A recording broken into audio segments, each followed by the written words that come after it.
Good morning. We are David and Stephanie Grove, and it's our pleasure to be with you today. As a follower of Christ, there are certain stewardship questions that I think we each must answer. Do I believe God owns everything and then I am just a manager of his treasure? Do I believe that God holds me to account for how I manage his blessings? Do I believe Christians are to support kingdom causes, especially the local church? And do I believe that heaven, and not this fallen world, is my true home? Considering the makeup of this gathering today, I hope I can assume you would answer with us, yes, of course we believe those things.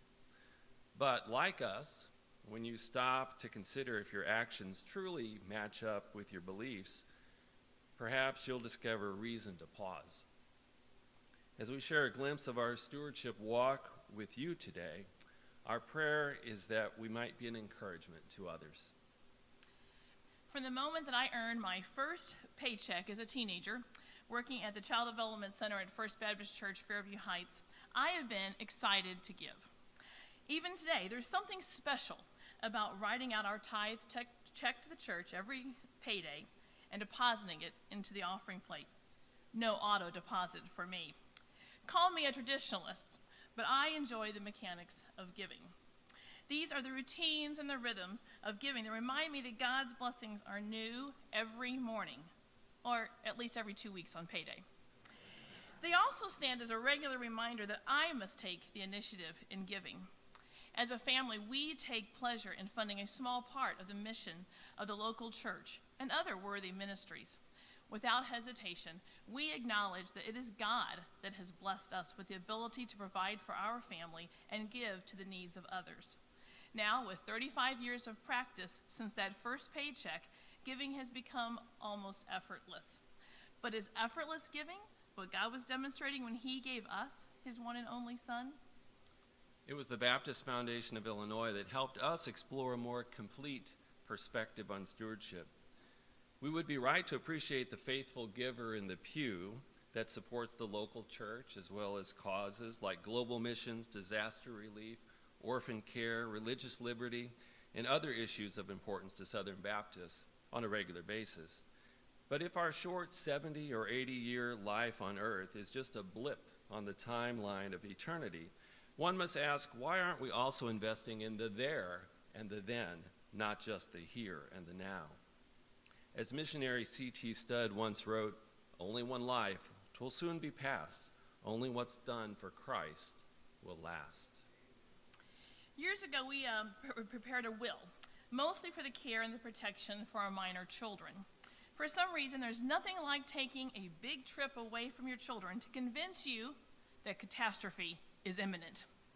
Our motivating moment was when we took a trip to Alaska. We just knew that plane was going to crash. Nearly 20 years later, everything was out of date. Beyond the fact that our children didn't need guardians anymore, our former plan didn't take into account 20 years of the Lord's blessings during our time here on earth. Working with the foundation in recent months, we now have a Christian estate plan that responds to the admonition of Matthew 6:19 through 21, which says, "Do not store up for yourself treasures on earth where moth and rust destroy and where thieves break in and steal, but store up for yourself treasures in heaven. For where your treasure is, there your heart will be also." Like most Christian parents, our hearts are with both our children and the church, with our kids and the kingdom. Through our estate plan, we have made provisions to leave a legacy that will be a blessing and not a burden to our children, and at the same time, it provides for the long-term support of the ministries that we support today through long-term investments. Until we worked with the foundation, we had made no provisions to return to Christ and his church the very blessings that we claimed that God had given us in the first place. In doing so, we were acting as if we owned it all. In his book, The Treasure Principle, Randy Alcorn says that, quote, "If we invest in the eternal instead of the temporal, we store up treasures in heaven that will never stop paying dividends." Put another way, you can't take it with you, but you can send it on ahead. For us, the moment the Lord calls us home will likely be the single greatest stewardship opportunity that we will ever know. By planning for it now, the foundation has helped us put into place everything that will be needed to fund kingdom ministries that we love far beyond our lifetimes, just like clockwork. I just hope they send it via paper check.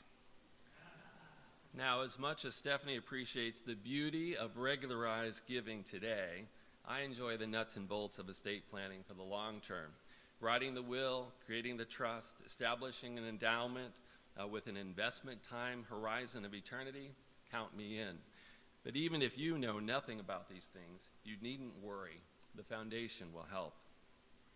Benjamin Franklin once famously described the benefits of compound interest, saying, "Money makes money, and the money that money makes money."